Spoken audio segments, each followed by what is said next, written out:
The Everest Story by Tim Vickery.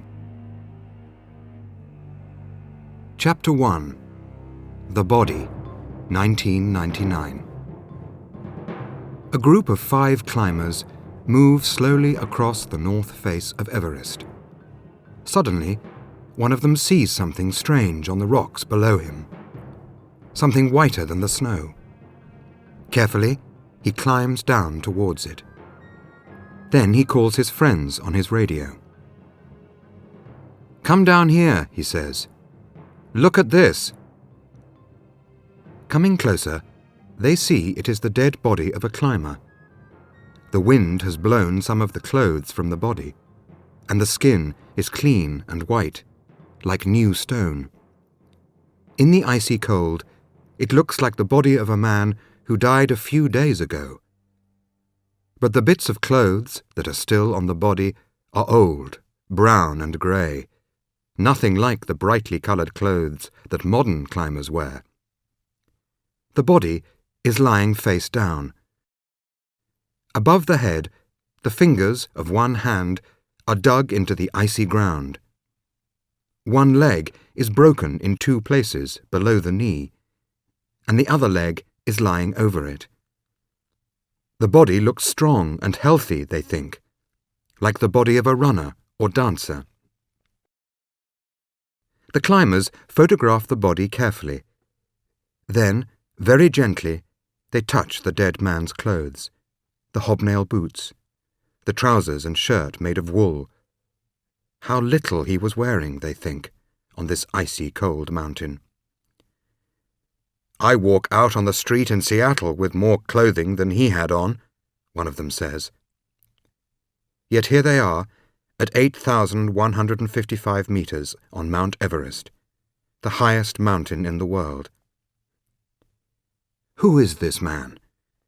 He can only be one of 2 people, they think. But which one? Then they find a name inside his shirt.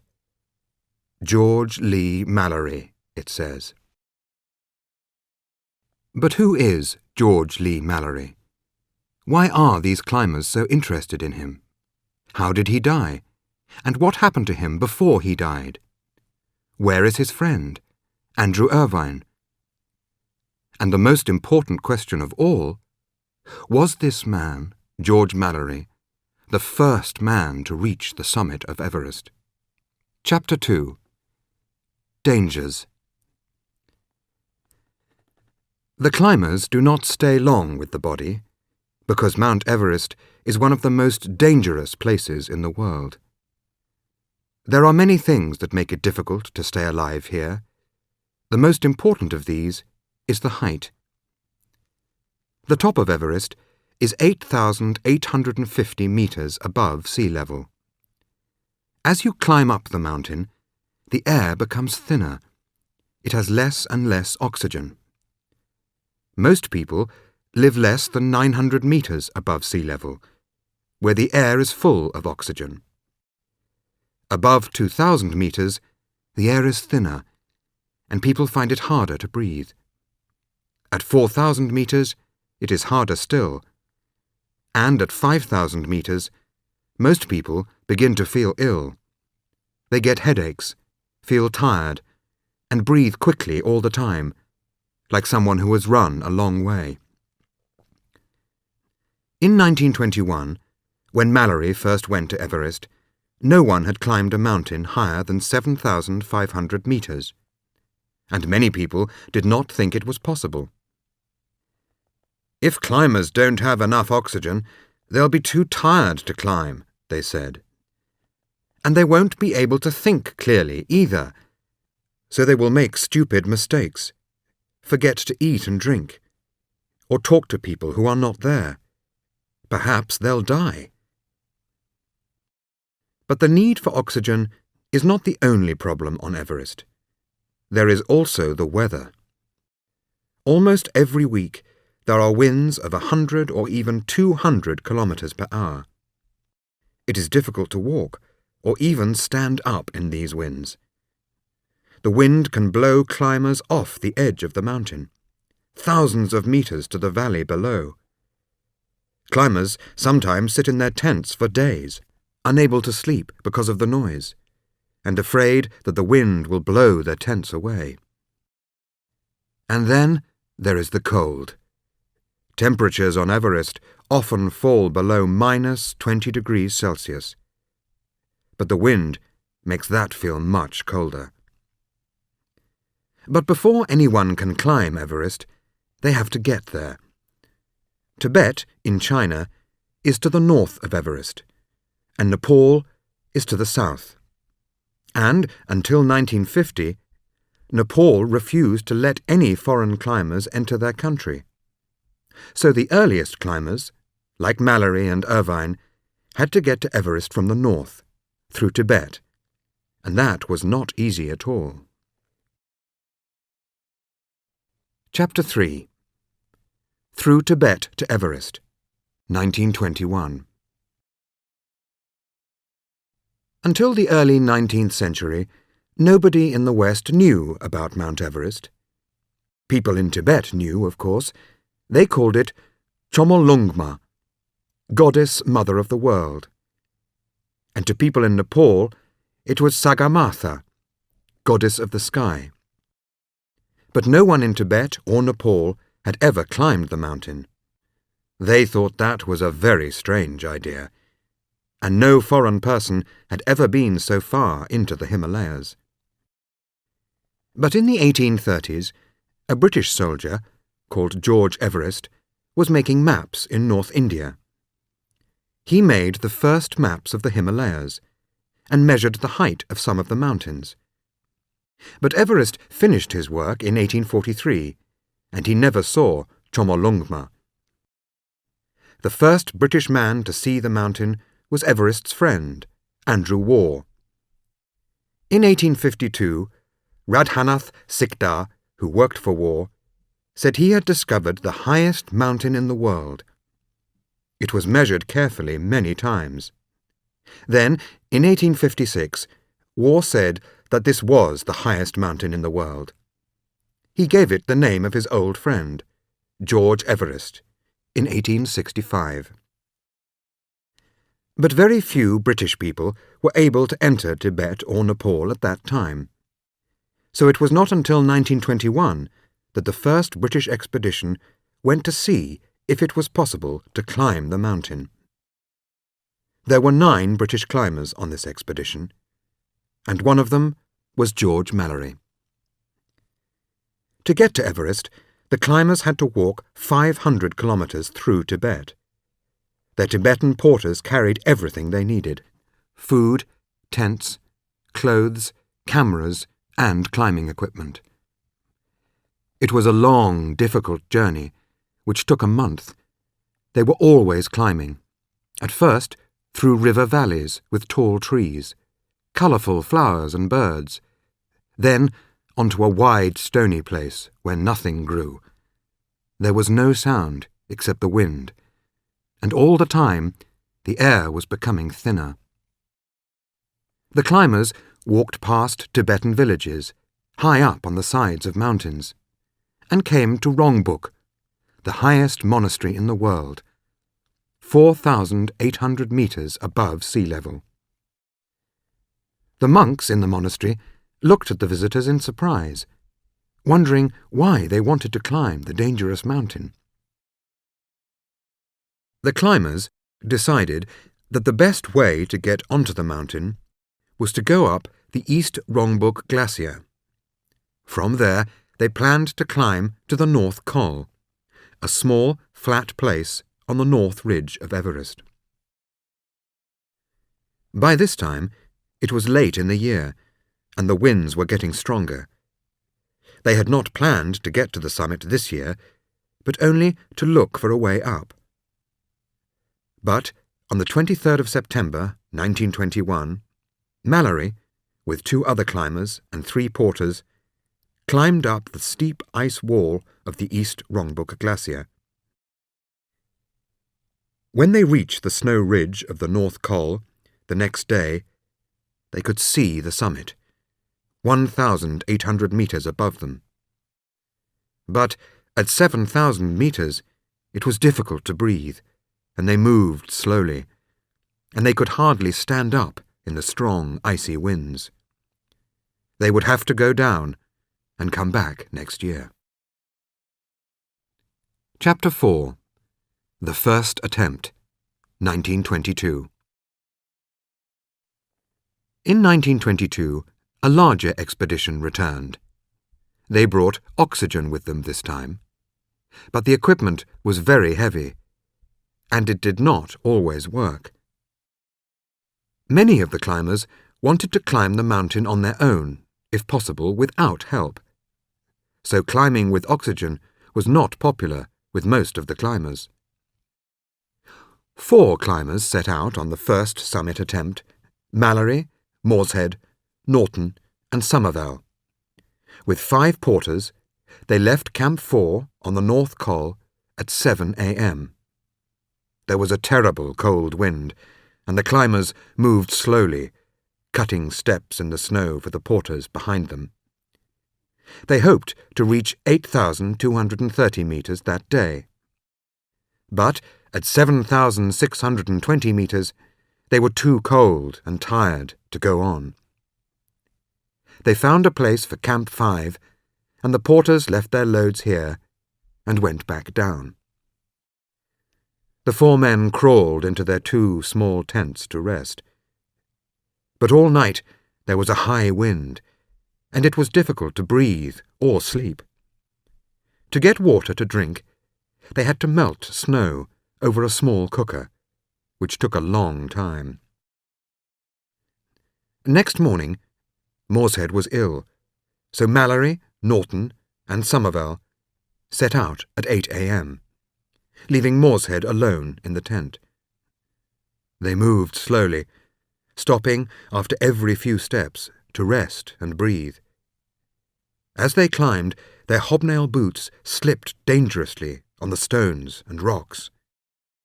In the thin air, they felt tired, more tired than any of them had ever felt before. At 2 p.m., they reached 8,227 meters. But they were still about 600 meters below the summit. So they turned back and helped Morshead down to Camp 3. On the way down, they met 3 more of their climbers coming up. They were the Australian, George Finch, a Gurkha called Tejbir Burra, and Geoffrey Bruce, a young man who had never climbed before. Unlike the first group, Finch and Bruce liked using oxygen. They made a new Camp 5, 150 meters higher than Mallori's. But then they were caught in a storm and had to stay in their tent for 2 nights. On the 3rd day, Finch and Bruce went on, using their oxygen, to 8,323 meters. But here, Bruce became exhausted and had to be helped down. Because the oxygen had been so successful, Mэлlori, Sommervell, and a 3rd climber, called Colin Crawford, decided to make another attempt, this time with oxygen. But while they were climbing across a snow slope, there was a sudden avalanche. Everyone was buried under the snow. All the climbers and 7 porters managed to climb out, but 7 porters were killed. It was clear that Everest had won, this time. Chapter 5.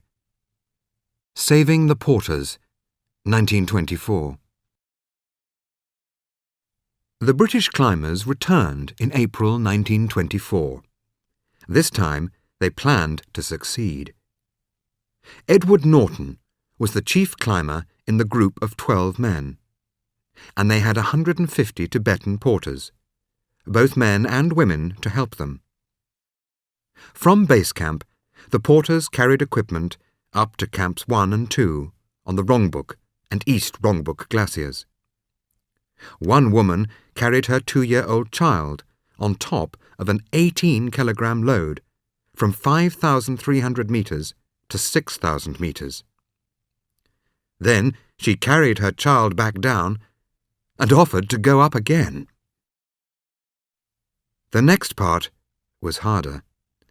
On a cold, stormy day, Mэлlori, Irvin, and 2 other climbers set out with 20 porters to carry equipment from base camp to Camp 3. But the weather was terrible. A strong wind blew down off the mountain, straight into their faces. The ice on the glacier was as clear and hard as glass. There were not enough tents at Camp 2, so some of the porters slept outside. Next morning, they went on to Camp 3. But here it was even colder than before. That night, the temperature fell to -29 degrees Celsius. The strong, icy wind blew into the tents all night, so everyone inside the tents was covered with snow. The storm blew for 2 more days. Many of the porters lay in their tents, not caring about life or death. At last, the storm ended, and they all went down to base camp to rest.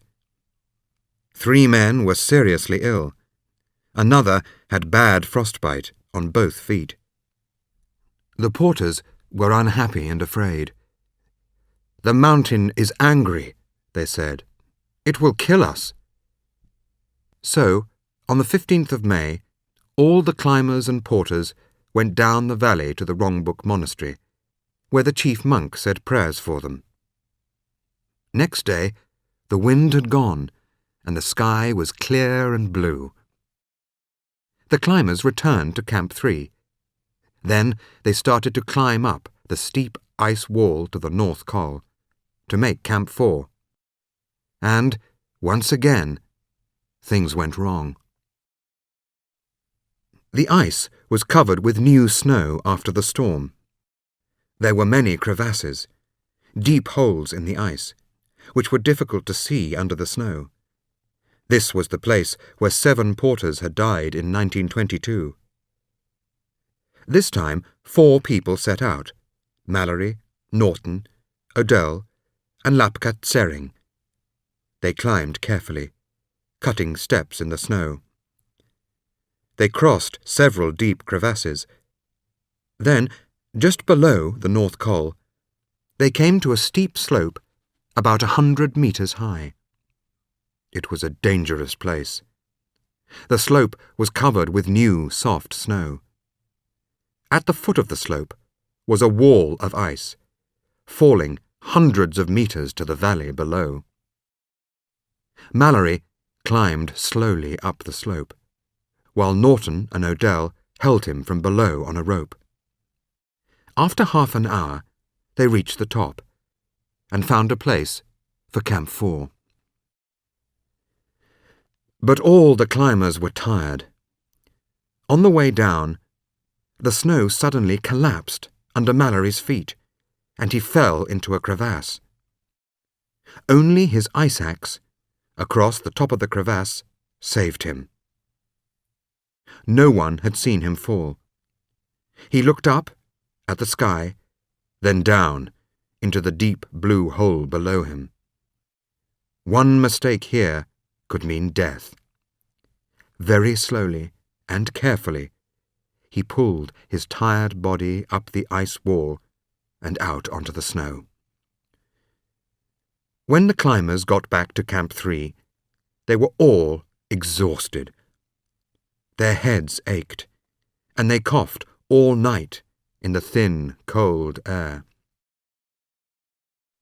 Next day, 3 more climbers, Sommervell, Irvin, and Hazard, and 12 porters, climbed the snow slope to Camp 4.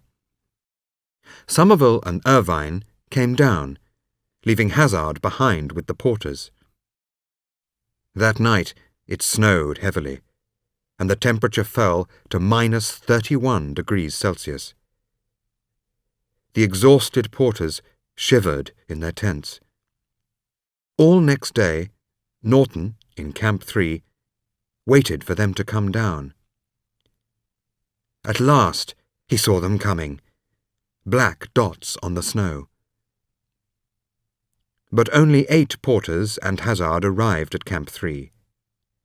4 porters had turned back, afraid that they would fall.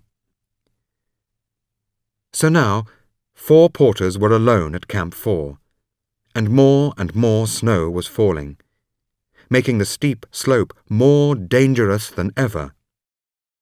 Without help from the climbers, the porters would die. All the climbers were tired and ill. Mällory and Sommervell had bad throats and were coughing badly. It snowed heavily all night.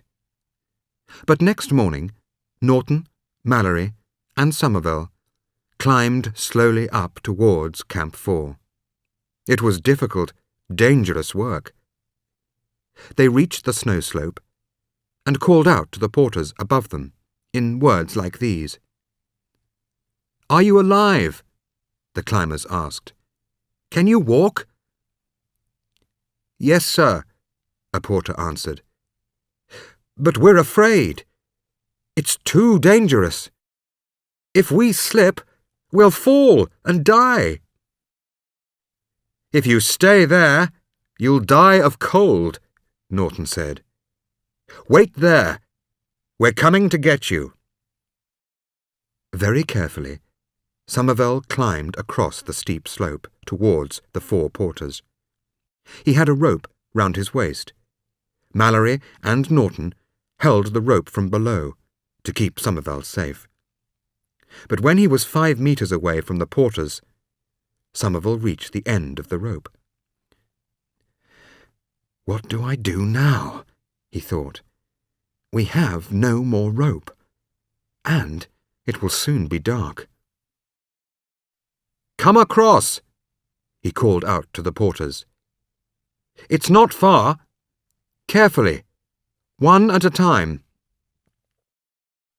The first 2 porters reached Sommervell safely. Then they climbed past him, holding the rope, towards Nорton and Mällory. Sommervell looked at the last 2 porters. "Come on," he said. "It's not difficult. One at a time." But the porters were afraid, and both started together. A second later, they slipped and fell.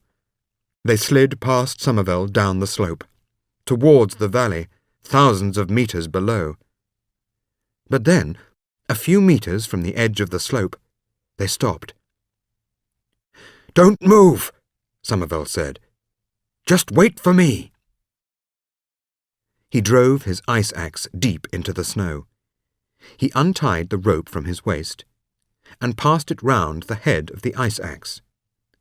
Then, holding his end of the rope with one hand, Sommervell climbed down until he could just reach the men with his other hand. He pulled up the first man, then the second. They climbed along the rope to Mällory and Nорton. Sommervell tied the rope round his waist again and climbed back after them. Even now they were not safe. It was nearly dark and a long way above Camp 3. One of the porters, Namgyar, could not use his hands because he had bad frostbite. But at last they reached Camp 3, where 2 more climbers, Noel and Adele, were waiting with warm food. All the climbers were exhausted. Mällory and Sommervell could not stop coughing, and Nорton's feet hurt badly. Helping the 4 porters had made them very, very tired, and they were nowhere near the summit of Everest. Slowly, they went down to Camp 1. They needed time to rest and to decide what to do next. Chapter 6. Sommervell and Nорton, 1924. Nорton decided that 2 pairs of climbers would try to reach the summit without oxygen. Mällory and Geoffrey Bruce would go first, and Nорton and Sommervell would follow the next day. The climbers would find a place for Camp 5 above 7,600 metres, and for Camp 6 at 8,231 metres. Adele and Irvine would go up to Camp 4 to help the climbers when they came down. On the 1st of June, Mällory and Bruce climbed up to Camp 4 with 9 porters. The next day was clear and sunny, but above the North Col they met a terrible icy wind. It was difficult to stand, hardly possible to walk. Only 5 porters continued with Mällory and Bruce. At 7,600 metres, they found a place for 2 small tents on a steep slope. Camp 5. All that night they shivered in their sleeping bags, while the wind tried to blow their tents into the air. Next morning they were all ill. Only 1 porter was able to go on. Sadly, they decided to come down. As they went down, they passed Norton and Sommerville, with 4 more porters, coming up. These men reached Camp 5 and spent a better night there. The wind was less strong, and they managed to cook, eat, and sleep.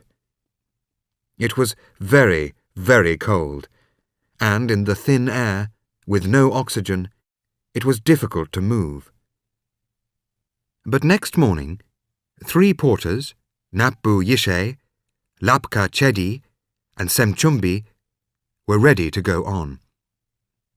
They climbed on, up to 8,170 metres, higher than any man had been before. Here, at 1:30 p.m., they put up one tiny tent, Camp 6. Then the porters went down to the North Col, while Norton and Sommerville got ready for the night. As it grew dark, they wondered, can a man sleep without oxygen at this height? Yes. It was the best night since I left Camp 1, Norton wrote. So at 6:45 next morning, the 2 men set out for the summit. They climbed slowly, taking 3 or 4 breaths for every step. They stayed a little below the ridge, to keep out of the wind. But in the shadow of the mountain, out of the sun, it was very cold.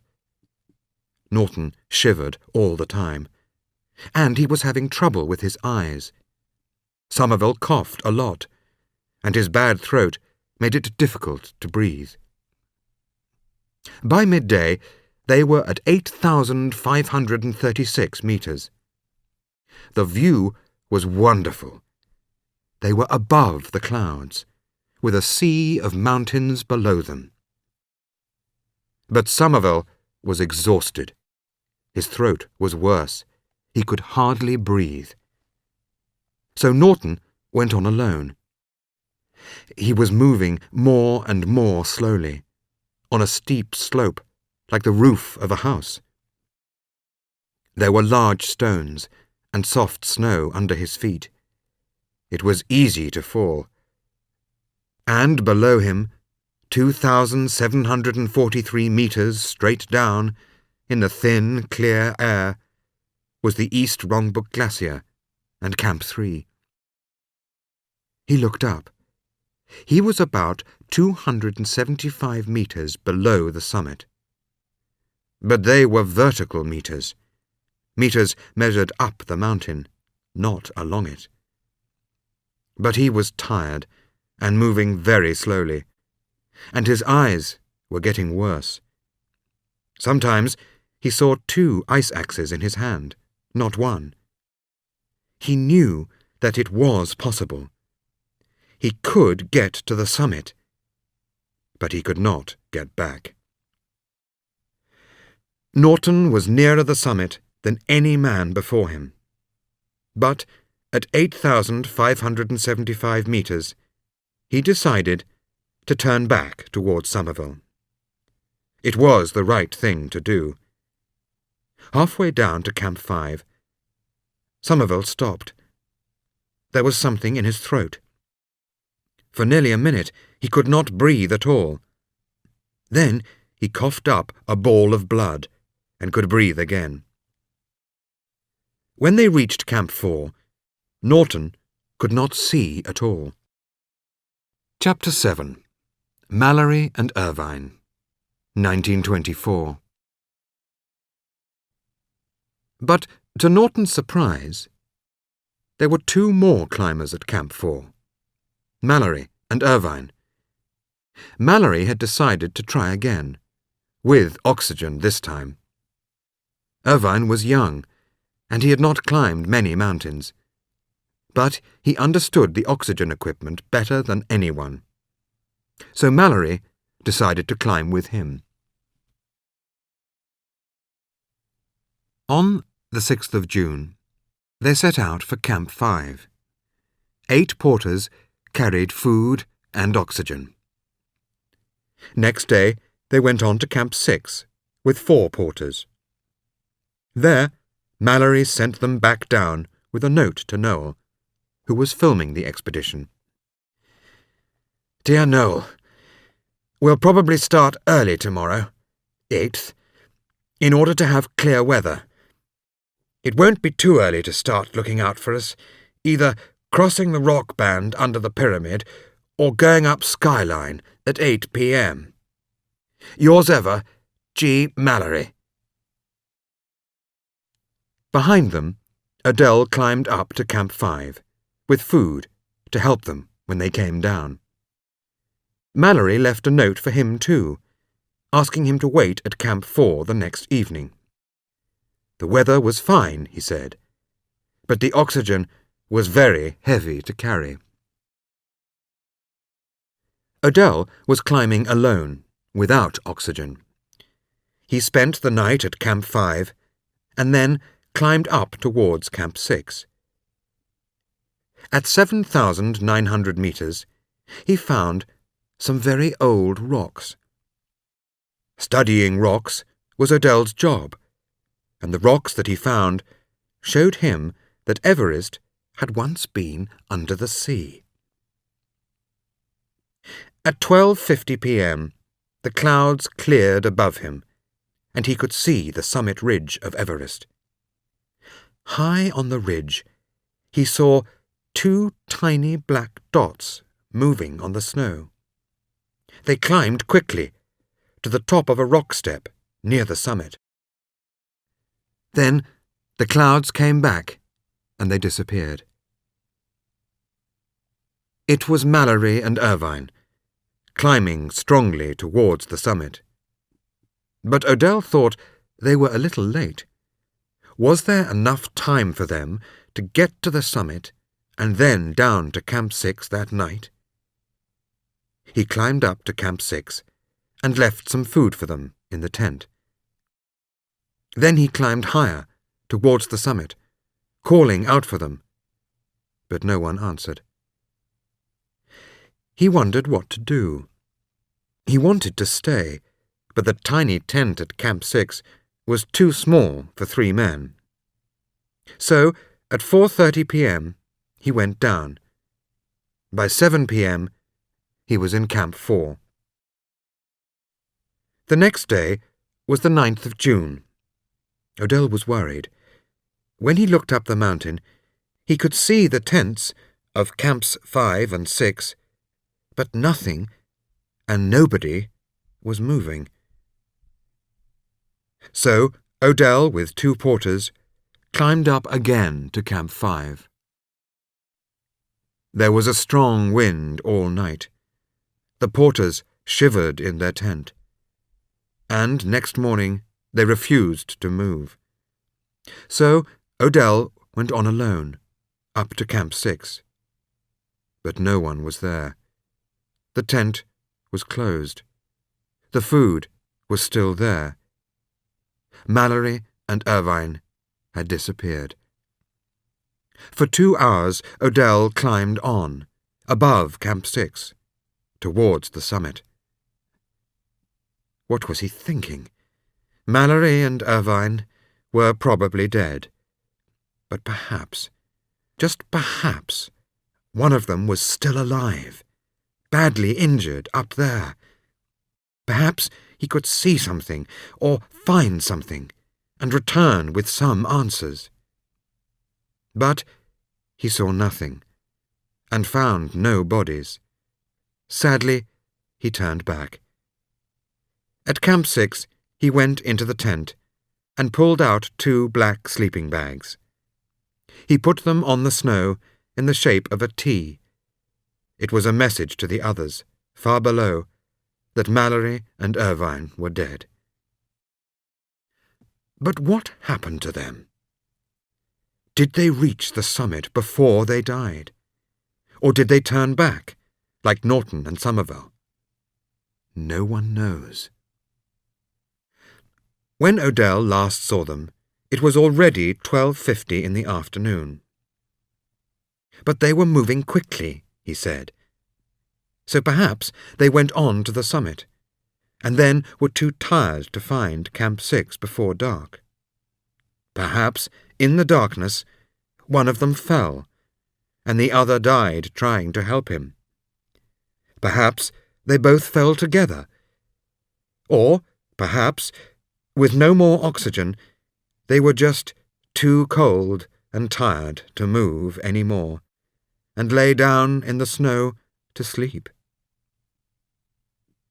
It was 75 years before some of these questions were answered. Chapter 8. To the South Col, 1953. After 1950, Western climbers could no longer enter Tibet, but they could enter Nepal. In 1951, a British expedition went to the southern side of Everest for the first time. And in 1952, a Swiss climber called Raymond Lambert made an attempt on the summit with Tenzing Norgay. Tenzing was one of the Sherpa people of Nepal, who are excellent climbers and know the mountains well. Together, Lambert and Tenzing almost reached the summit. But their oxygen equipment was not working well, and at the highest camp they had no sleeping bags. So, at 8,597 meters, just a few meters higher than Norton had gone in 1924, they turned back. In 1953, John Hunt came to Kathmandu, the capital of Nepal, with a large British expedition. Tenzing Norgay joined them here, and the expedition set out for Thangboche, a monastery south of Everest. The walk took 17 days, and 350 porters were needed to carry their equipment. In Thangboche, they were joined by 2 New Zealand climbers, Edmund Hillary and George Lowe. The climbers spent 3 weeks at base camp, getting used to the thin mountain air.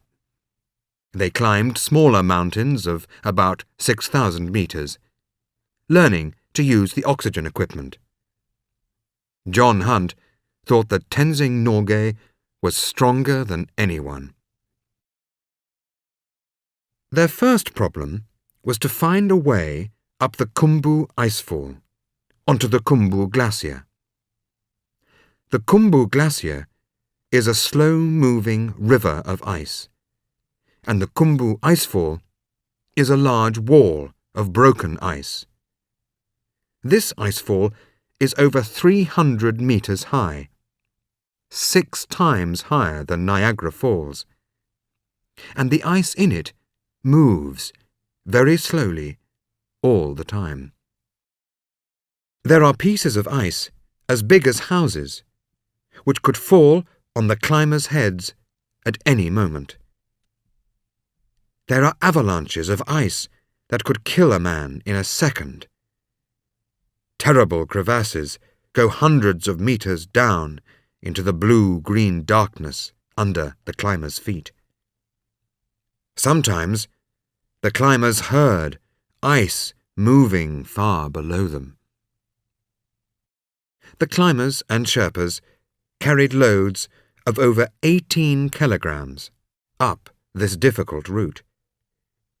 They made Camp 2 halfway up the icefall at 5,915 meters, and Camp 3 at the top of the icefall at 6,158 meters. Then they climbed up the glacier to Camp 4 at 6,462 meters, and Camp 5 at 6,705 meters. The next big problem was to climb the Lhotse face to the South Col. High above Camp 5 is the mountain of Lhotse, 8,500 meters. To the left of Lhotse is the South Col of Everest.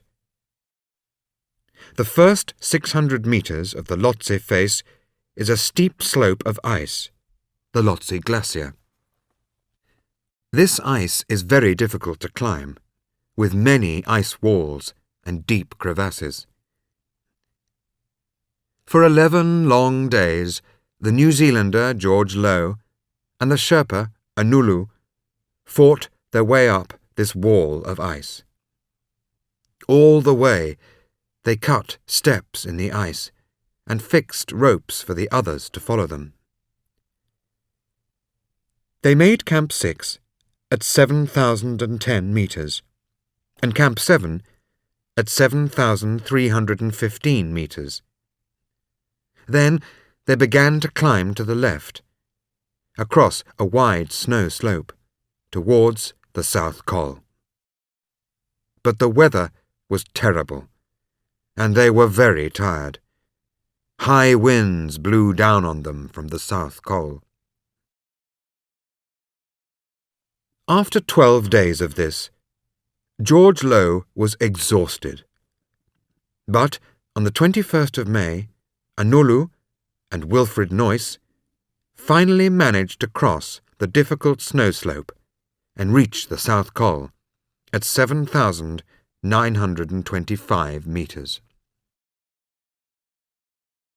Next day, Hilary, Tenzing, and 17 Sherpas followed them up to the South Col. The Sherpas had only a cup of tea for breakfast at Camp 7, after a long, cold night. They were carrying loads of 22 kilograms, with no oxygen. At the South Col, they made Camp 8. Then, the same day, they went down again to Camp 4. They had climbed for 10 hours, with no food or drink all day. But Camp 8 on the South Col was ready at last. Now, the attempt on the summit could begin. Chapter 9. The South Summit, 1953. On the 22nd of May, the first two summit climbers, Tom Bourdillon and Charles Evans, set out from Camp 4 to the South Col. John Hunt and 2 Sherpas went with them, carrying heavy loads. Using oxygen, the 3 British men reached the Col first, but they were very tired. And when they took off their oxygen equipment, they could not think clearly. It took them over an hour to put up a tent in the terrible wind.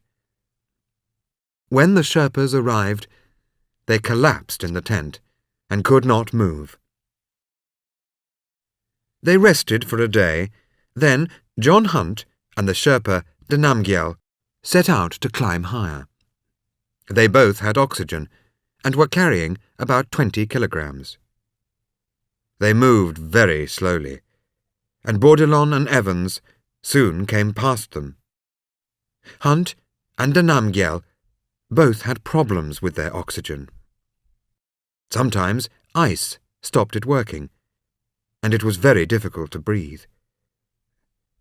On they went, more and more slowly. At 8,338 meters, Hunt and Namgyal could go no further. They put down their loads and turned back. When they reached the South Col, they could hardly walk. Above them, Bourdillon and Evans went on. At 1 o'clock, they reached the south summit, 8,750 meters. In front of them, they could see the final summit ridge. It was a view no man had ever seen before. To the left, a steep rocky slope fell 2,400 meters down to Camp 4 on the glacier. To the right, there was a line of white snow cornices, over a drop of 2,500 meters. Should they go on? This was their one chance to get to the top. But was it safe, or would they die? Like Mällory and Irvin before them.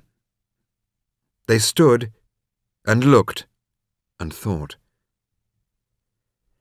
Evans had already had trouble with his oxygen. Bourdillon had fixed it, but they did not have a lot of oxygen left. They thought it would take 3 hours to reach the summit, and 2 hours to get back to the south summit. By then it would be 6 o'clock, and they would have to climb down another 900 meters without oxygen to Camp 8. It was too far. So, sadly, they turned back. But it was the right thing to do. The wind grew stronger, and clouds came up. It was difficult to find the way. They were very tired, and several times they slipped on the way down. At one point, Evans slipped and fell. He slid past Bourdillon like a bullet, and pulled him off his feet. A moment later, they were both sliding down the snow towards the glacier, thousands of feet below. Quickly, Bourdillon turned onto his face and dug his ice axe into the snow. The ice axe stopped them, but they had nearly died. Was this what happened to Mällory and Irvin 29 years earlier? They wondered. A sudden fall on the way down, and no one to help?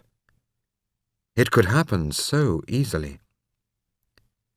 When they reached Camp 8, they were exhausted.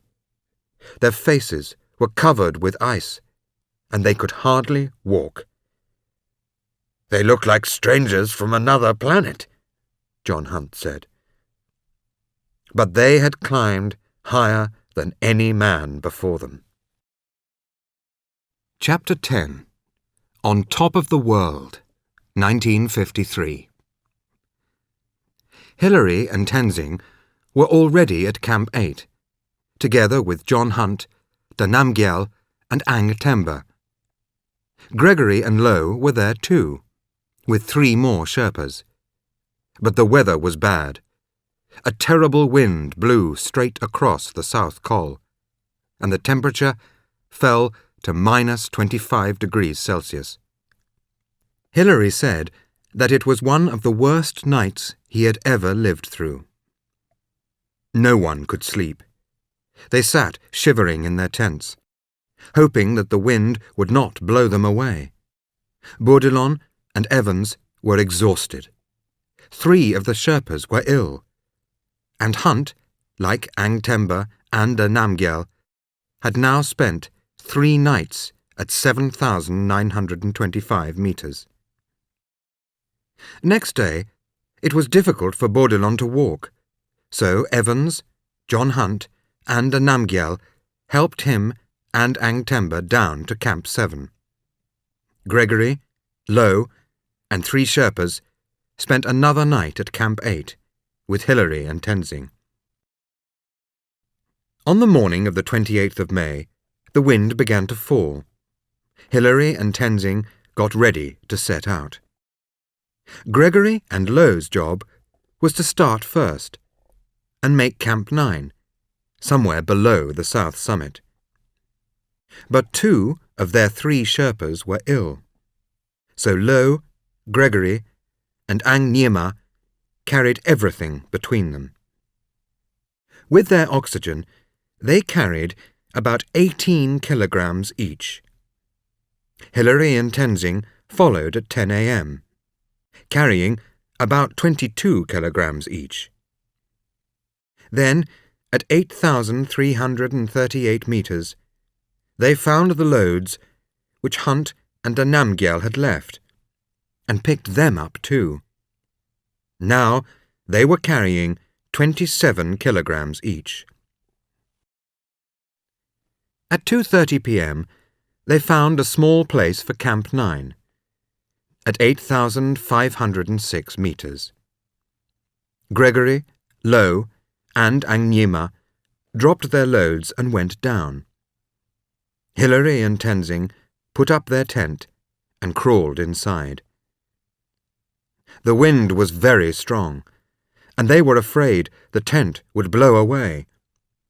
That night, the temperature fell to minus 27 degrees Celsius.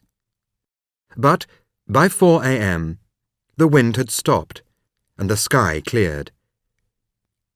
When they opened the tent door, in the early morning sun, they could see the monastery at Thiangboche, 4,878 meters below, where the monks were getting out of bed. They melted snow for a warm drink and checked the oxygen equipment carefully. Tenzing had worn his boots all night, but Hillary had taken his off, and they were as hard as ice. He had to heat them over the small cooker to make them soft. At 6:30 a.m. they set out, and by 9 a.m. they reached the south summit. They sat down and studied the summit ridge carefully. It looked frightening, Hillary thought. The snow cornices to the right were very dangerous. They were like fingers of soft snow, 2,500 meters above the valley below. And the rocks on the left looked very difficult too. But the snow just above the rocks looked better. Perhaps it was possible to climb there. As soon as they stepped onto the snow, they were happy. It was good, hard snow, so cutting steps in it was easy. But it was still very dangerous. One slip, and they could fall thousands of meters. Hillary went first, cutting steps in the snow. Behind him, Tenzing put the rope around his ice axe and dug it into the snow to keep them safe. Then Hillary stopped, and Tenzing went first, cutting steps. First one man, then the other. Several times their oxygen stopped working, and they found it hard to breathe. But each time they fixed it and went on. As the sun rose, they felt warmer. To my surprise, I was enjoying the climb, Hillary said later. The weather was still fine, and they could see the tents of Camp 4, 2,439 meters below. But halfway up the ridge, they met a problem. They reached a rock wall, 17 meters high. It looked difficult and dangerous to climb. On the left, it was clean rock. On the right, the wind had blown a cornice of hard snow against it. Hillary pushed his boot into a hole between the rock and the snow. He began to climb with his back to the rock, hoping that the snow did not move. At last, he reached the top of the wall, and Tenzing followed him up. Now there were just 220 vertical meters to go. Slowly, cutting steps in the snow, they climbed on. Even with oxygen, they had to take 2 or 3 breaths after every step. Each time they thought they had reached the summit, they saw another one higher. They were both tired. The ridge seemed never-ending, Hilary wrote later. But then, quite suddenly, it did end. They looked around and realized they could not go any higher. It was 11:30 a.m., and they had reached the summit of Everest. They shook hands and threw their arms round each other. Hilary took out a camera and took a picture, the picture, of Tenzing on top of Everest, the highest man in the world. On his ice axe, Tenzing had the flags of Great Britain, Nepal, India, and the United Nations. Hilary took pictures of the view, north, south, east, and west. Tenzing made a small hole in the snow. In it, he put some sweets, a pencil, which his daughter had given him, and the flags from the ice axe. Hilary made a hole too, and put a small crucifix in there. They gave these things to the mountain Chomolungma, goddess, mother of the world. They were on top of the world. But were they really the first men who had ever been there? For a few minutes, Hilary and Tenzing searched to see if Mэлlori and Irvin had left anything up there 29 years ago. They found nothing, but that was not surprising. Every few days, there is new snow on the mountain. Every month, winds of over 150 kilometers per hour blow across the top of Everest, adding more snow, burying what was there before. After 15 minutes, they turned back. They needed to get down before they used all the oxygen. They went carefully. It would be stupid to have an accident now.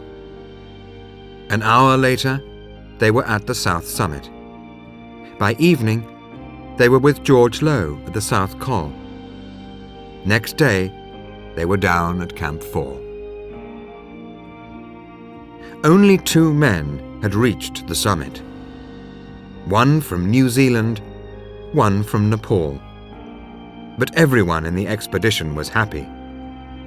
They had done something no one had ever done before. But each man in the expedition had needed the help of all the others.